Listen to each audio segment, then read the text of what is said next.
That was really nice of you guys, and it's really nice to see all the other emerging talent out here, even one with a name as close to mine like Esau.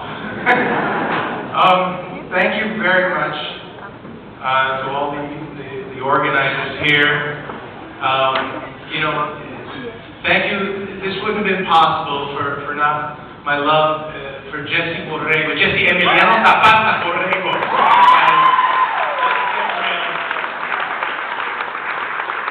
Jesse and I have been compatriotas for a very long time, and you know, it's not just selfish. I mean, it's not just altruistic, it's also selfish. We'd like to work together, you know. We'd like to do some stuff together, but unfortunately, like has been mentioned before, our stories aren't told, and they're not told well, and there's no money behind them. And one quick story, Mayor Castro, they mentioned NYPD Blue before. You might get a kick out of this. Tony Rodriguez was the name they gave after they cast me in the role. But originally, I think they had someone more Southwestern in mind. And guess what that lieutenant's name was? Julian Castro. No joke. You can ask Stephen Rochko when that been anytime. Also, Havana, Eva, Havana, Eva, Havana, Eva. Oye, Venezolana, she's talking over there. I thought this was a story about a Mossad agent infiltrating Cuba. But it's good to know that that we're getting our Cuban brothers and sisters closer together, you know. May that island once again be better with all of its brothers and sisters, all sides of the political spectrum. You know, the National Hispanic Foundation for the Arts is actually an organization that is very near and dear to my heart. As other folks have mentioned, we started that because we wanted to do what so many of us want to do. We want to see ourselves in the family photo album that is American media. And we want to see ourselves in context, not just the colorful or flavor or spicy parts, you know? I tell people, you know, no. We're not there to just spice things up. We're the real meal sometimes, you know? It'd be nice to see stories about us where we actually save the day, where we're not employing the 4 H's, I call them, the 4 H's of Hispanic Hollywood. They are, it's either, these are the generalizations. It's either you're too humble, like, we are a poor people. We don't want no problems, Senor Gringo, please let me go by. That's one. Then there's the, you know, the hateful of the hostile. What you looking at? I'll cut you. Any number of movies will employ us that way. Then, of course, there's the hormonal Latino. Like you.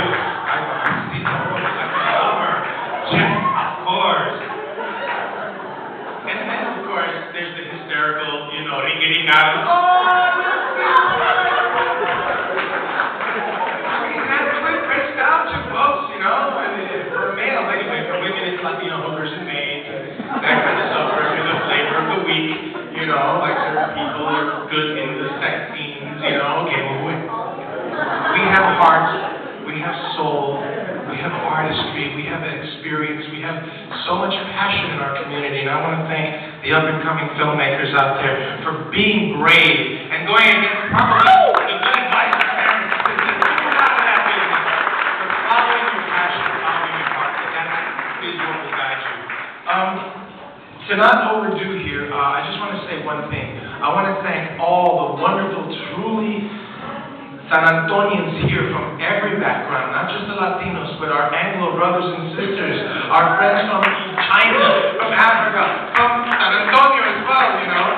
It really shows that you can live together, you can respect each other's cultures, and I wish to God to be here to see 2020 come to fruition every single day. You can make it come to fruition by being more evolved and loving to your neighbor, whoever they are. So I want to say, que viva la raza, but be careful. Let's all be careful of false pride, of being proud before we are accomplished. Getting our house in order is first and foremost, then we can celebrate. We have a lot of issues to have.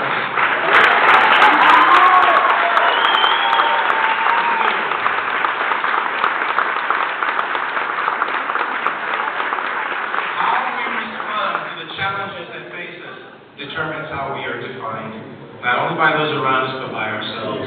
How we choose to take flight determines whether we are evolving or not. I just want to bring up one thing, and I'll let you go.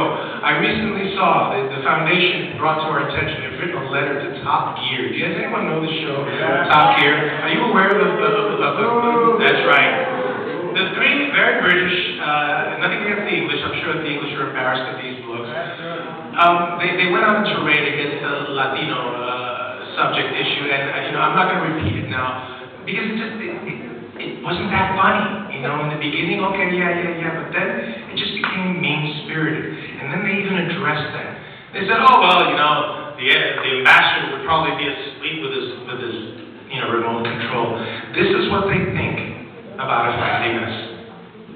That's got to change. And it's not going to change with us yelling and screaming. It's going to change with us coming together and saying, okay, now how do we responsibly, sophisticatedly, but effectively squelch this kind of ignorance and put it back in their court? It's time to stop. We have to defend our image. Okay? So I have to say, we have to also learn from other communities that are small but wield a lot of power. Hollywood was started by one of these communities. You don't mess with them or their image. I'd like to see Top Gear mess around with an Israeli car, the way they made fun of a Latino car. They don't, because they know better. And it's our turn to learn how these folks are organized, meticulous, and they're fearless when it comes to protecting themselves and their interests. So, the fact is, we're all human beings, first and foremost. We're all human beings. That's my first loyalty is the human race. Then we can be discussed or whatever, but the fact is, we're all human beings. Let's remind the world of that. Thank you.